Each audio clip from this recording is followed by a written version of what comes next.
Well, folks, I'm Fred McMurray. It's 2 p.m. Pacific on Thursday, which means this should be, if we're every place we should be, which we're probably not, but oh well. This must be...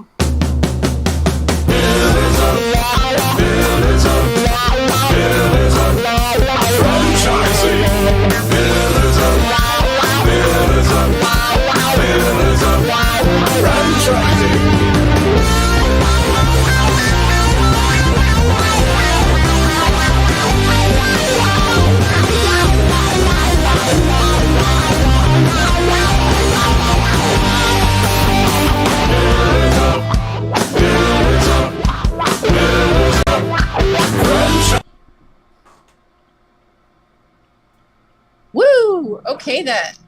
Happy Friday Eve and happy living by O'Hare. Can you hear the planes overhead? Is it a busy travel day down there, up there? Well, it is, going into the holiday weekend. So it's the planes, trains, and automobiles. We live that here every single day. Can you imagine? No, yeah. Not where I live. We have to travel to get to an airport. Yeah, I'd rather have the beach, but anyway, happy Pillars of Franchising Day. Happy Pillars of Franchising Day. Here we are live at it again, as usual. Yeah. I'm glad to have you back. Oh my gosh, the second whole round of COVID totally sucked it out of me the last couple weeks. So I'm glad to be back. Yeah, we tag teamed it. You would think I might have given it to you, but I did not, in fact, since we live 1,000 miles away. Yeah, we just took turns. That was weird. Maybe it's a new way it spreads. It now spreads over the computer. Wouldn't that be something? Oh, God. We'll anyway, we better not start. Yeah, no more fake news. Let's talk about real news. You want to?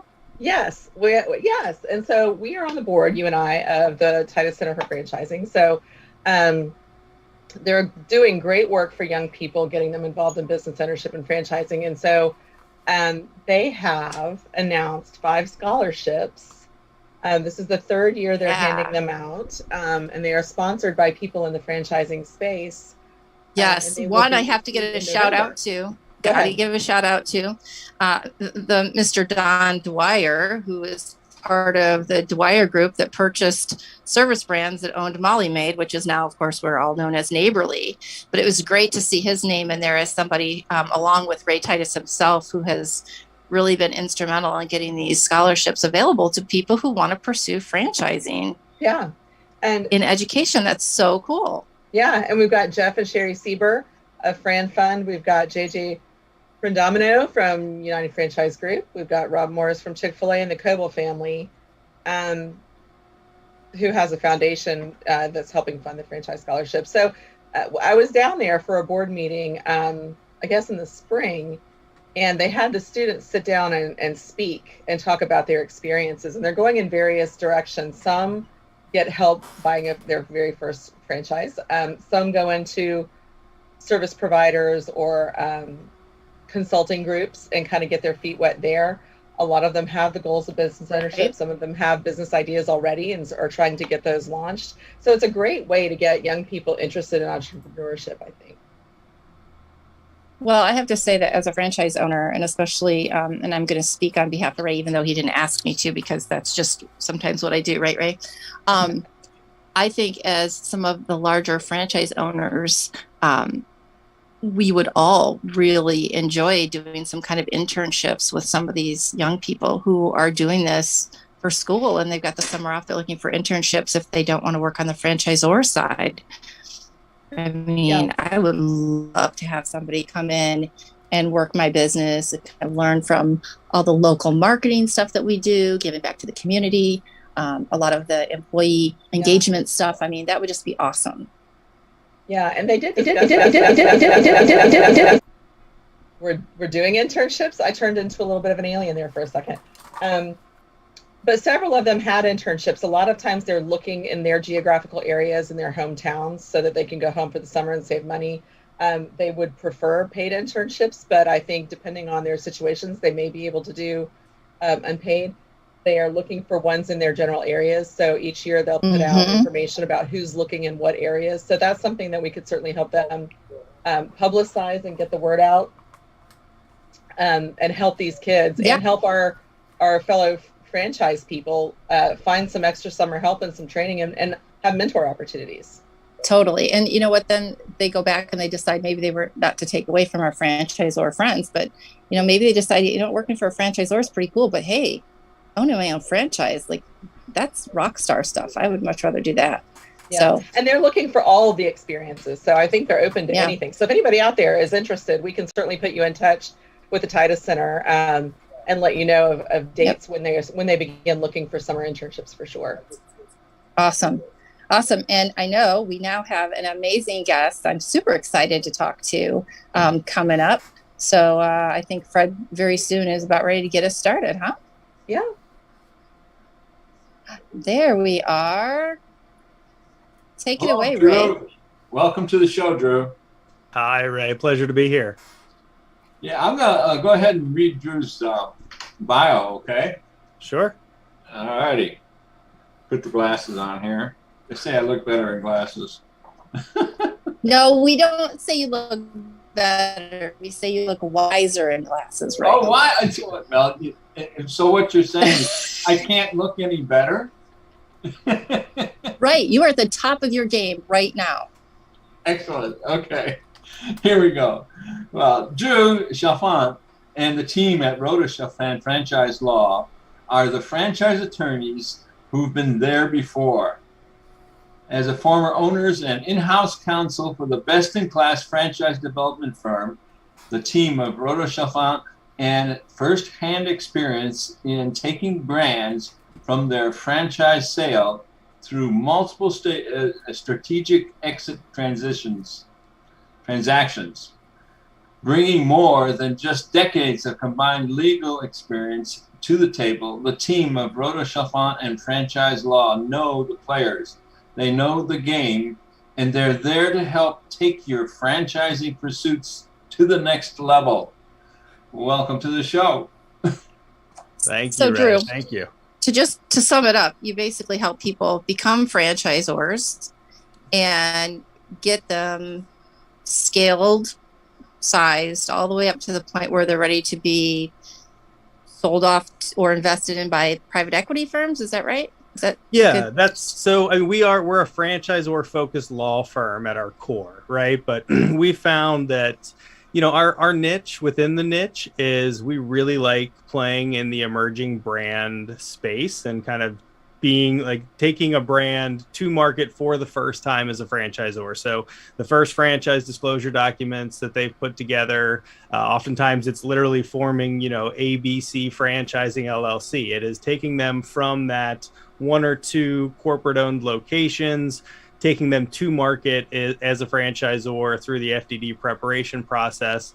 And then, we offer a cradle to grave approach, having owned systems that we've taken from the first FDD and first franchise sale up to an exit and a combination into publicly traded companies. That's kind of why we call ourselves the attorneys who've been there before. It sounds a little almost like we have a chip on our shoulder. We don't. It's just the background. I mean, we come from a background in franchise sales and development. We then transitioned into owning some of the brands that we functioned as an outsourced sales solution for. And after taking them through that exit, we were freed up to kind of write the next chapter. And the next chapter for myself and my partner was to start a franchisor law firm and help other brands become a franchise. And as we all know, the first step to becoming a franchisor is you have to have the proper legal documentation. And, a franchisor at its core is just a house of contracts, right? It's just a bunch of franchise agreements, maybe one or two company-owned outlets. It's an asset-light model. So getting that initial foundation done properly it's the bottom layer of the pyramid for your franchise system. So we're very happy to share our knowledge and experience with emerging brands, because a lot of the brands that come to us, it's deer in headlights when they kind of get the scope of what the regulatory landscape looks like, right, what the document set looks like. So that's where we specialize, is with emerging brands. I had put a little note here, like you're kind of like the dream actualizer or the champion of the entrepreneur, right? So you take the people who have worked really hard, they built up this great business, and they want to go to the next level where they can start sharing kind of their dream and their success with other people. Yeah, it's a great way, and I might have to borrow those from you. By the way, the dream actualizer. That's a really ambitious. I'm gonna have to. I'm gonna see my parents later this evening. I'm gonna have to let them know, guys. Just so you know, changed my title here. Who needs CEO? Who needs all these other letters? Just call yourself the DA. You're the dream actualizer, right?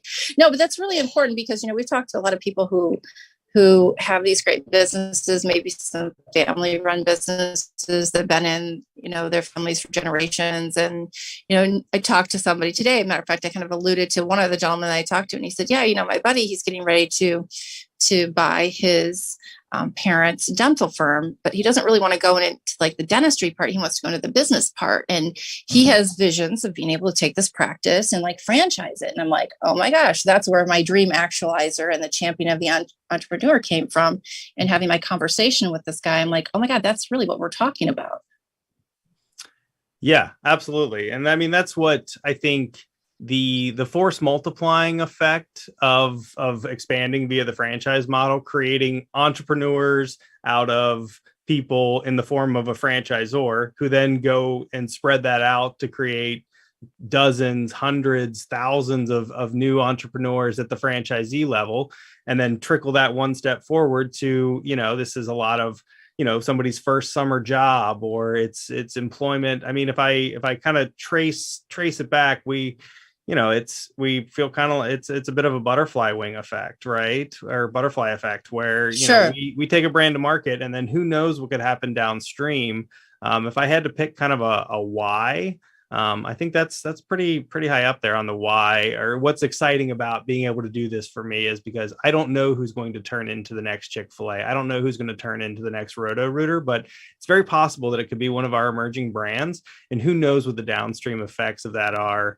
Job creation, economic development. And it's, it's a lot of fun to drive around town and look at a strip center or see a truck on the road and say, hey, I know that brand. And it's not just, I know that brand because I heard their jingle on the radio. It's, I know that brand because we helped put those trucks I know that guy in some small way. Right. Exactly. Yeah. So what do you see in emerging brands? We get a lot of people who are looking to buy franchises, and we always talk about the pros and cons of an established brand, of an emerging brand. What do you see as some of the biggest benefits for people who might be looking to buy an emerging brand from your perspective, obviously? That's a great question. I think a lot of emerging brands don't necessarily have, they systems, processes, the business model itself, they may present it as 100% fleshed out, but they could absolutely benefit from, second sets of eyes, especially eyes from people who haven't necessarily been in the business day in and day out. So if you're coming into an emerging system as, the first 10, 20 franchisees into the system, and the franchisor is not, just so dead set in their ways that they have it all figured out, you have an opportunity to help build the brand that you've chosen to invest in. So in a lot of ways, your first set of franchisees, if the franchisor is smart, will treat them as much like franchisees as they will kind of a member of their board, right? I mean, they're going to be the boots on the ground that's saying, hey, this menu item looked great in the photos that you sent us, but it's just not selling. And here's the data to back it up. So there's a lot of, the flow of information is not just top down in a franchise system. And that's especially true in an emerging system. Franchisors who listen to their franchisees and that first group of franchisees who can kind of filter information back up to the franchisor, it creates a really healthy, positive feedback loop to strengthen the brand itself, so that when they go on to, 30, 40, 50, the next 100 franchisees, they really, it's an iron sharpens iron kind of effect. So, that's awesome. I think it would certainly help with people who are validating as well, because they've got people who've been involved intimately in the process as the brand has grown. I'm sorry, Ray, go ahead. One of the things we talk a lot about on the show, practically chapter and verse, is due diligence. And we're a lot of times we're talking specifically to the Zors, but how does that refer to the person starting a franchise? As far as due diligence, what kind of due diligence do they have to do? So for a brand that wants to go to market as a franchisor, what sort of due diligence should they do? Mm-hmm. I recommend I'll do a quick book plug. It's not mine, but first go read the E-Myth Revisited. I think that's a great first step, and take a good, hard, honest look at, what you have put together. Have you put together a business in a box? Have you put together an operations manual that if we snapped our fingers and, you weren't available to your franchisees for 3 months, could they take the playbook that you've given them and run the plays? Right. So I think a bit of internal due diligence at the store level itself is extremely important for, is what I'm taking to market, is it truly that business in a box that a franchise should be? And then, a little deeper in the weeds would be, I would be very aware of any challenges that you faced on the local level from a regulatory standpoint, whether that be, it's very prevalent in things like medical-based franchising, or if it's a service-based business that has like a high degree of credentialing, like, plumbing or electricians or something, you have to be aware that there's going to be additional hoops for your franchisees to jump through. And while you don't necessarily have to have it all figured out at the state and local level across the country, you at least need to be aware that there's going to be some challenges that they're going to face from a regulatory standpoint based on your business model. And your phone's going to ring, right? They're going to be looking to you to provide some support on that stuff. Even if your franchise agreement says, compliance is the franchisee's obligation, we push all the compliance obligations down to you, your phone's still going to ring. Right. So Drew, a lot of people though, when they get started and they want to do something like this, I mean, they're not going to just say, okay, I've had this family business for 40 years. Now I want to franchise it. Do they just call you guys up and you help them get their operating agreement, their FDD in order, or do they need to go out and solicit some of that information and put those things together before they come see you? How does that work with your firm? No, not necessarily. I mean, I think and this is true of a lot of other franchisor law firms as well, that, we can help everything from, what Ray was describing on the due diligence side, kind of doing a viability assessment of, hey, are you even ready to be turned into a franchise?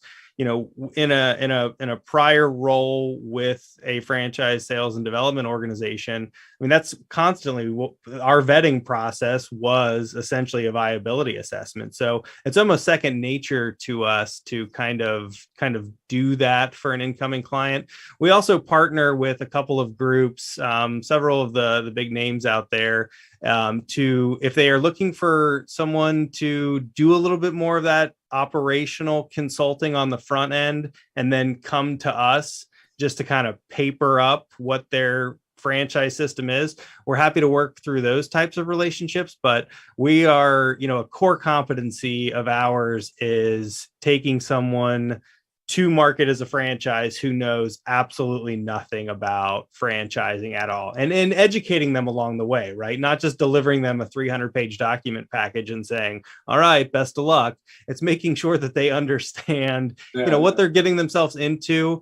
And it's just second nature to us. We come from an in-house counsel background where it was a lot of operations, boots on the ground decision making that happened on a day-to-day basis. So, the kind of advice and consultation that we give, I really picture us as we're about 50-50. We're about half business consultancy, half legal advisors, because that's just the nature of the beast. I mean, when you're helping a brand put their franchise offering together, you are absolutely with a seat at the table, helping them make business decisions on how to position their franchise relative to their competitors and what's best for them, what they want their life to look like, so to speak, both financially, economically, support for their franchisees wise. How thin do they want to spread themselves? How ambitious are they? How fast do they want to grow? How smart is it to grow that fast? Mm-hmm.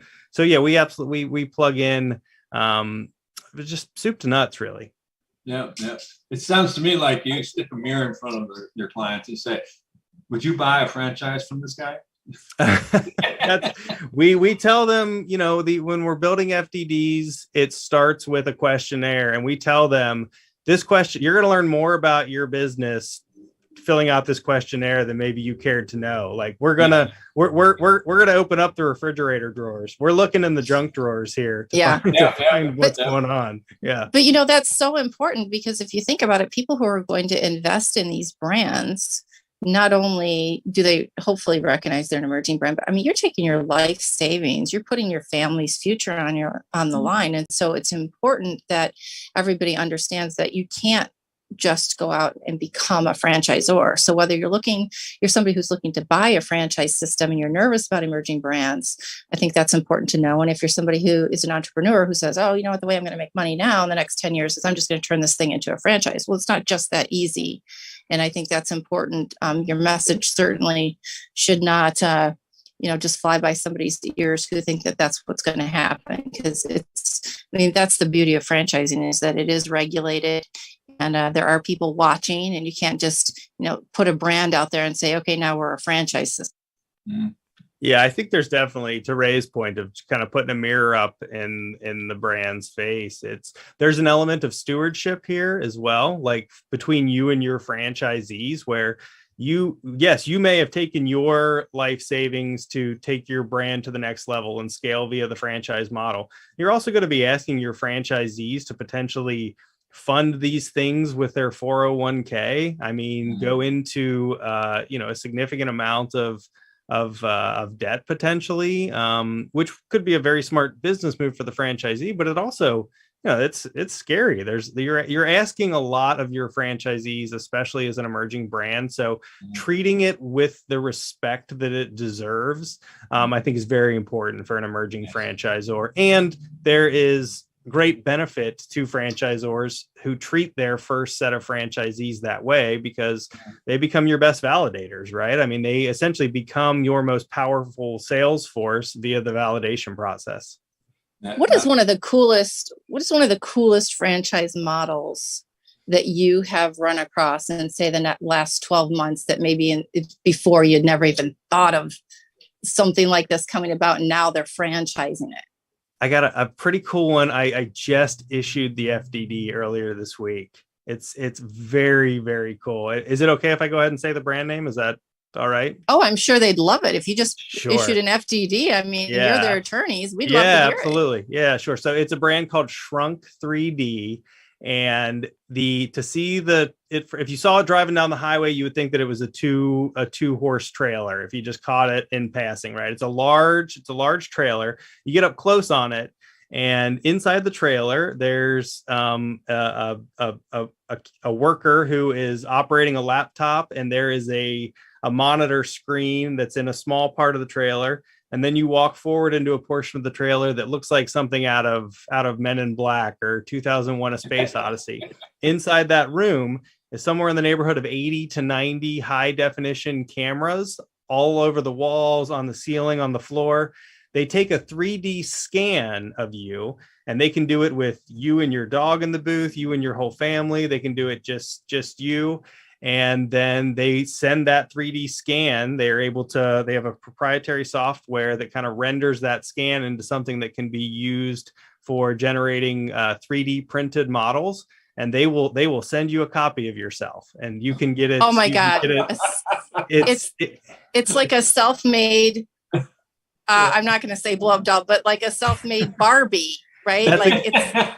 Yeah. And these things are like true to life. I mean, every detail. They see a lot of applications with it. In the military, you have a lot of military families who get one done of their son or daughter before they deploy or go out. And it's just really neat. It's got a serious wow factor when you see it. And they do a lot of their marketing efforts are kind of like event-based things. So it's a really neat, really differentiated brand that I've never never seen anything. I'm going like, oh my God, the things you could do.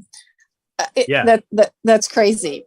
So Drew, for people, I'm like, just my mind can't stop thinking about this 3D thing right now. For people who are interested in either forming a franchise, for maybe emerging brands that need a little extra help and they're maybe not as happy as they thought they once were with their law firm, how do they go about finding you guys? That's a great question. Rodachalfant.com will lead you right to us, and any just general Google search, we're gonna pop up. Contact forms are on the website and everything, and then I'm more than happy to have you guys share my direct contact info associated with the episode here. We're Awesome. pretty widely available, and we're on all the major channels. I don't have a TikTok yet, but I'm not closing the door on that quite yet. So we'll see. I think you should start your TikTok with Shrunk 3D. That would be so cool. So one of the gentlemen that he introduced us to the brand. He's in the consulting space, and he introduced us to the brand. He had a model made, and he spent the next 3 months as the brand was kind of spinning up, and he was just taking pictures of his little 3D model, like sipping a margarita on the beach, or hanging out, standing on top of his laptop in a business meeting. Okay, this changes everything. My girlfriends my girlfriends go on trips, and the first time we had COVID, I didn't get to go on our first girl trip, so they had a Kristin Barbie, and Kristin Barbie did all kinds of fun things that maybe normal Kristin wouldn't do. Now, the problem with this Shrunk 3D is it would actually really look like me. Exactly. And they could do compromising things, and I might actually get into trouble for things I wasn't even there for. That's right. This could be a problem. Yeah. Okay. Yeah. Well, I can't wait to see this one go. Awesome.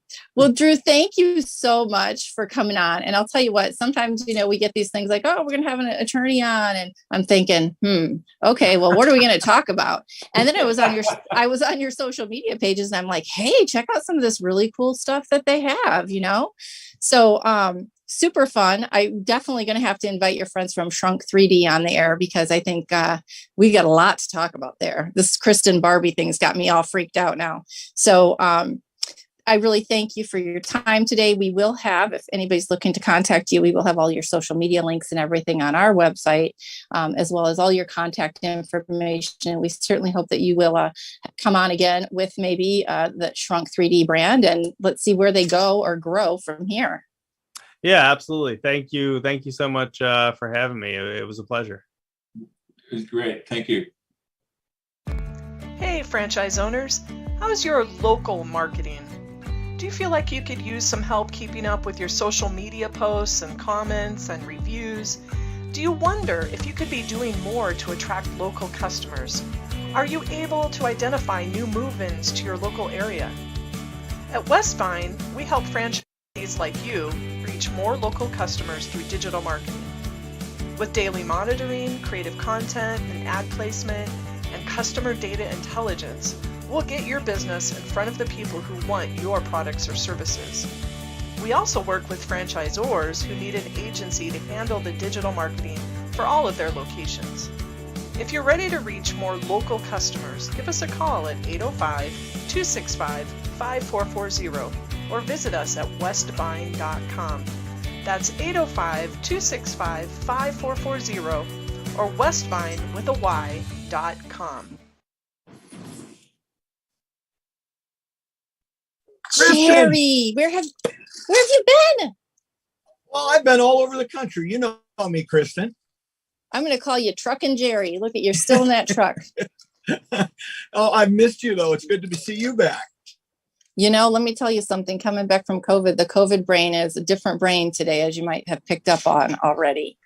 I hear you, but we're going to work this out together, Kristin. So you just hang in there, all right? Sounds great. What are we talking about today, Jerry? All the craziness going on out there today.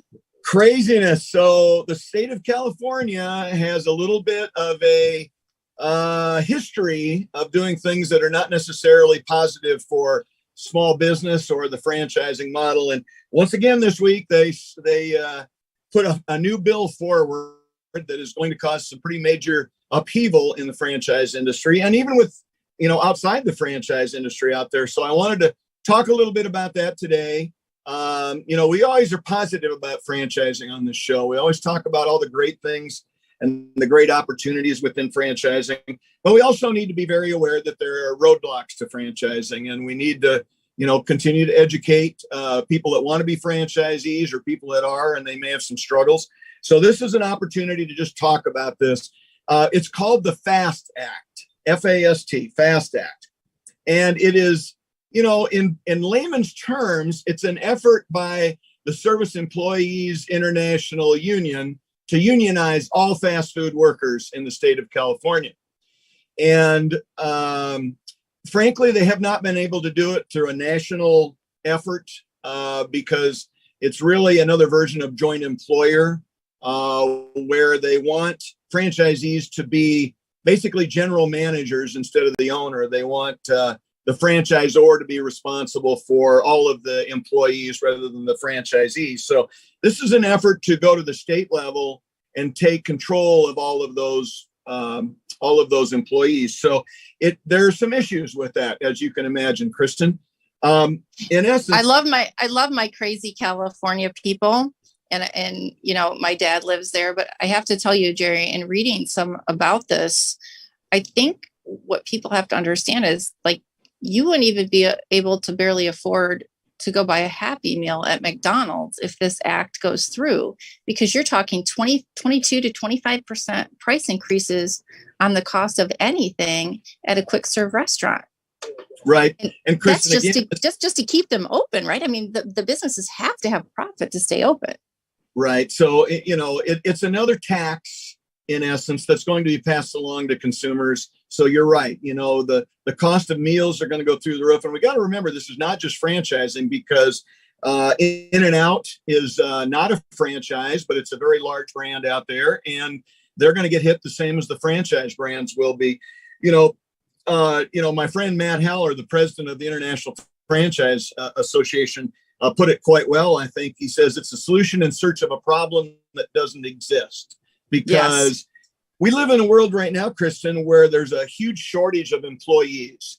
So any employee, if they don't like what they're making, can go next door and get a raise, because everybody's competing for the same workers. So, putting an act in place that's going to be a very large roadblock for franchise systems is, I think it's an error that they're making, because here's what's going on. You know how in tune I am with the franchise world. I've talked to 3 different groups, franchise groups in California in the last 2 days. All 3 of them have said they are no longer issuing licenses in California for future growth. And when licenses run out there, they've heard from some of their franchisees that they will not renew them if this is passed. So there's going to be a lot of your favorite brands that will, in essence, not be available in California in the future if this is signed into law. That's so sad. But and Fred and I always joke, right, about me coming and opening a business out there in Shell Beach or Grover Beach, which I would love to get back to my favorite state. But I will tell you, I think this is one of those huge faux pas that they are making. And what you're going to find is the homeless population that they have right now is going to become even bigger, because there's not going to be any work. Franchise systems employ so many hundreds of, I can't remember the number, hundreds of thousands of people in franchising. And this is a solution. This creates a whole nother set of problems. And just to put it in perspective, and I want to get this quote right, so I'm going to actually read it to you, Kristin. And this also comes from the IFA. And this is the way this law is being written. It's discriminatory against the franchise business model, because it's going to allow a group of 10 politically appointed individuals to set wages and working conditions at franchise restaurants. So basically, the employer is not going to be able to make that decision. It's going to be this group of 10 politically appointed individuals. And they're going to also be able to file enforcement actions against the franchisor and franchisees, among several other concerns. So in essence, these are going to be elected officials that are going to govern how you run your business. And even a perceived issue could turn into a litigious issue, which adds even more cost to that situation. So it is going to be a mess. From a pillars of franchising perspective, I think, as we talked about, the goal is not to we never want to sugarcoat things, right? And we don't ever want to be the naysayers, but we do believe in eyes wide open. And this is kind of one of those situations that if you're looking to go into franchising, really make sure you understand, particularly in the state of California's case right here, right? I mean, this is a big thing. So that might not be the best choice at this point in time. Right. But who knows, right? Two other points to go along with that, Kristin. Number one is the people that are litigating this in the state capitol in California have already come out and very boldly said they're not going to stop with fast food. They're going to try and expand this into every franchise model. So nobody is safe out in California right now. And they've also said there are 2 or 3 other states or municipalities, you guys probably know which ones they would be, that are going to use this to copy it. In fact, I believe, Kristin, you and Ray may live in one of those municipalities. So wait for it to knock on your door. Because you know what I keep saying, Jerry, 4 more years. I got 4 more years on my contract. And if that comes knocking on my door, I'm just going to move to a different state. But that's for more reasons other than franchising situations. But think about this, whether it's you or somebody in California, the value of their business is going to go down exponentially because you won't have as many buyers for it. Yeah, terrible. So what I would tell you is, again, trying to put a somewhat positive spin on this, we can't save them all, Kristin. We got to understand that California and maybe some other areas are going to do this. But I've also heard from state capitals around the United States that there is no appetite to even consider anything like this for those states. So I think the vast majority of the states in the union are still going to be very positive, very good opportunities for franchisors and franchisees. And as you said, we just need to have an eyes wide open situation where we help educate potential franchisees about the pros and cons of different areas and different franchise systems. And this is just one of those, Kristin. So that is the thing I wanted to talk about today. And I'm always here if anybody wants to talk more. Well, and I will say in closing, I mean, listen, we all control these things, right? So let's make sure everybody's voting, know what it is that you vote on in your states, in your counties, because if you go out there and you either choose not to vote or you vote blindly or ignorantly, not really understanding, what you're doing, that's how we get into these situations. And, you may not be the franchise owner or the person that works for the franchise, but I bet you know somebody who either has one or uses one or shops at one or eats at one, right? So it's going to affect everybody. But I do, I think, Jerry, I got to still ask you, I mean, aside from all this, would you still buy a franchise today? Kristin, nothing else has changed, at least for me. In fact, I would argue there are still tremendous opportunities. There's money to be borrowed. There's just all kinds of positive things with the franchise model. This is a little bit of a downer, but at the same time, you've got to understand that you don't necessarily have to go to California to open your franchise. You can open it in any of the other states.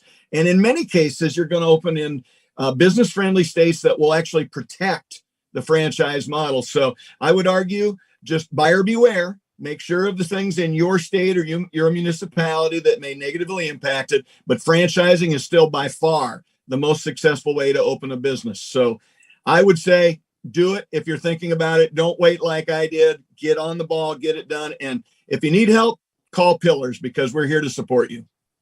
Thank you so much, Jerry. As always, we appreciate all the time and effort that you put into researching the project that you're working on. And we know that you are super active in Washington as well with IFA. So if you're a franchisee or out there and you're not part of IFA, big shout out to them. Please get involved and make sure again that your vote does matter. So get informed and make sure you do the right thing for the right reasons at the right time. Thank you, Jerry. Thank you, Kristin. As usual, thank you for joining Pillars of Franchising. We appreciate every single one of you. We want to give a shout out to our sponsors, the Titus Center for Franchising at Palm Beach Atlantic University. You can find them on the college's website. Also, Franchise Show 247, which can be found at franchiseshow247.com. And we couldn't do without our sponsors, and we appreciate their support. Don't forget, we'd love to have calling guests. Our number to call in is 323-580-5755. That is 323-580-5755. If you have questions for our guest or for any of our Million Dollar mentors, we welcome you to call in at any time on the show. We will do our very best to answer your calls. Stay tuned, more coming up. Hello, Kristin. How are you? I'm doing great. Sorry, I had a moment delay there as I mute myself. Being bio hair, you never know what you're going to hear. I get my face in the picture. Whoop, whoop. I don't know where Fred's got me. What are we talking about today? Great show. I was going to say, this is really fascinating. Love all the different viewpoints. Enjoyed Drew and what he was talking about. I can't wait to. I always make notes and then go and find out more about the franchises that we talk about, the emerging brands and all the different ideas. It's great. And now you have great kids. Pardon me? Are you a grandma? I am. I am a so grandma. Shrunk 3D. I'm just thinking that's a great 3D. Idea. Yes. How cool is that? I like it. Great idea. I was like, where is she going with that one? I think that's a great idea. Hey, shrink them versus me. I don't want to do that. I don't want me anywhere. I'll take them versus me, But I was going to I wanted to talk about with what Jerry was talking about and kind of really focus a little bit more on, he was really talking about these, what's happening with legislation out in California. And a lot of times as franchisors, franchisees, prospective, or even existing franchisees, you can get a little bit bummed about it and kind of focus on some of the negativity. And even though we have to go in eyes wide open, there are some things, instead of things that we can't do, I like to talk about what can we do, some things that we can focus on to help protect our businesses, our franchises. Absolutely. So I think one of the things that, you were talking about voting, and I always make a joke here and say my vote really in Illinois doesn't count. Chicago doesn't really count, but that's just because of where I live. So I'm in one of those probably states that aren't as friendly to businesses. Yet at the same time, I was going to say, I am actually I'm actually on the board of a group called Small Business Advocacy Council. And so they're a nonpartisan group, and they're really fighting, they're advocating for small businesses, franchises, and they're very involved in, really working across both aisles to make a change and impact change. So one of the things that I would say is that for all of us, get involved in something like that. Each state has something like that, and really get involved, because that's where we're going to change things, is to kind of head it up before it happens. Yeah, absolutely. And, good point, because our state is always right on the heels of California. So I think for people here in Illinois, we have to think about that and really start to understand what's happening. So, the other thing we could talk about a little bit, can you still hear me okay? I can. Okay, good. I got the warning, low battery, is there's a lot of things when you talk about unionization with these workers and things. And Jerry brought up the point of being able to, if you don't like where you are now, you just go down the street and get a new job. I mean, I think that right now, every franchise owner needs to focus on being kind of the employer of choice in their area. Don't you agree? Absolutely. But in two different ways. If you think about being the employer of choice, there are really two areas. It's your process and your people side. So it's making sure as a franchisee that you have your processes buttoned up, because many times that's left at the franchisee level, just based on where things are. So it's making sure you have a consistent policy for hiring, firing. How do you hold people accountable? Just making sure all that's in place and you have a system that you're updating regularly. So that's one side of it. And then you've got the other side. It's the people side. And I think so many times franchisees are so busy with the day-to-day, but it's really taken a look up and kind of looking at more of a higher level view to say, okay, how can we be the employer of choice? And thinking about those critical factors of how they can be that employer of choice so they can actually retain people. Right. So they're not running down the street. Yeah, absolutely. Absolutely. What else do you have for us today, Karen? I mean, it's like a can of worms. It really is. And one of the things that when you talk about employer of choice, I thought I would share a few things, because when we talk about that can seem it's almost like when you say the word culture, it seems does it seem squishy? It seems kind of squishy and it's really hard to put. It's very squishy. It is. So, one of the things that when I talk about employer of choice and things what can we do as franchisees, it's basic things like making sure we have a vision. We have a vision that people understand what our purpose is and kind of how they fit into that vision. There's also where I think it's more about our leaders, the people that we have. How are they treating people? It's basic things. When I say basic, these are things that, and many times you say, well, that's basic, but it's the knowing. But there's many people that don't do this. I mean, I hear story after story about poor leadership, and the way they treat people, right? Whether it's micromanaging people and the mistreatment of people. And I'm like, are you kidding me? Because it's not the attitude anymore. We'll just get somebody else. It's hard to get right. So it's really how we're treating people. Well, and a lot of times there's a big difference, back in my corporate days, it was always about being able to walk the talk, right? Yes. So, and I think that's really important. So you can talk about it, but until you can get out there and do it and make sure that your employees feel that you're doing it, that they are part of the solution, that you really do care, it's all for naught. So true. And I think there's also so many, what I'm hearing from franchisees is they're almost afraid to hold people accountable. Oh, let's just let them do what they want because we want to keep them. And what I think they don't understand is that to keep your good people, right, to keep the high performing people, it's to make sure you have that, if it's a culture of accountability, and at the same time doing it so it's people centric, so it's not like hammer on them, yet it's involving them. Where it's also not top down, it's involving them, but having it where they know, again, their role, what it means to be successful, and having that kind of culture, because people will stay for that.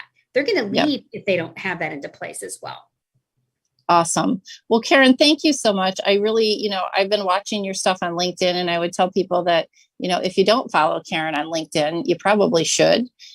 Because she's got some great leadership stuff out there, some great things that showcases some of the companies that they work for, some of the people who are going through their leadership program. And, I just want to, again, thank you on behalf of all of us at Pillars for the hard work that you do and the research that you put in to make sure that the content that you deliver to us is not only quality, but also very timely. Thank you. It's my pleasure. I have a heart for franchises. I have a heart for small business leaders. So thank you. It's my pleasure. Awesome. Thank you, Karen. I am Elizabeth Denham, the Chief Content Officer for Pillars of Franchising. And I'm telling you that because I am always looking for people with a great story in the franchising space. If you have a great story that you would like to share either in the magazine or on the show, you can fill out our contact form on pillarsoffranchising.com. Also, while you're there, be sure to subscribe to the magazine. You can choose all of the services that you might be interested in if you're looking to buy a franchise, sell a franchise, become a franchise, if you need mentorship, and if you need to get the word out about your business, we have a lot of variety of sponsorships for you. So be sure to visit our website, like, subscribe, and share this show. And we appreciate every comment and every engagement that you offer. So be sure to visit our website at pillarsoffranchising.com.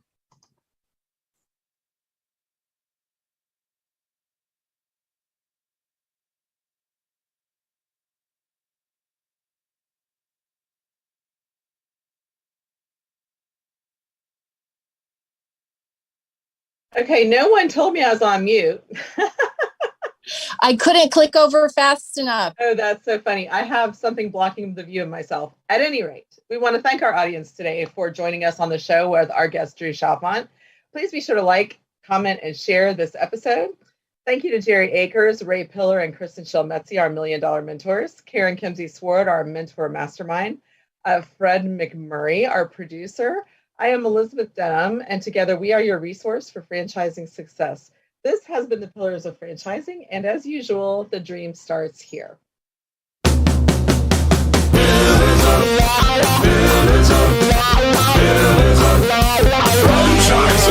Franchising.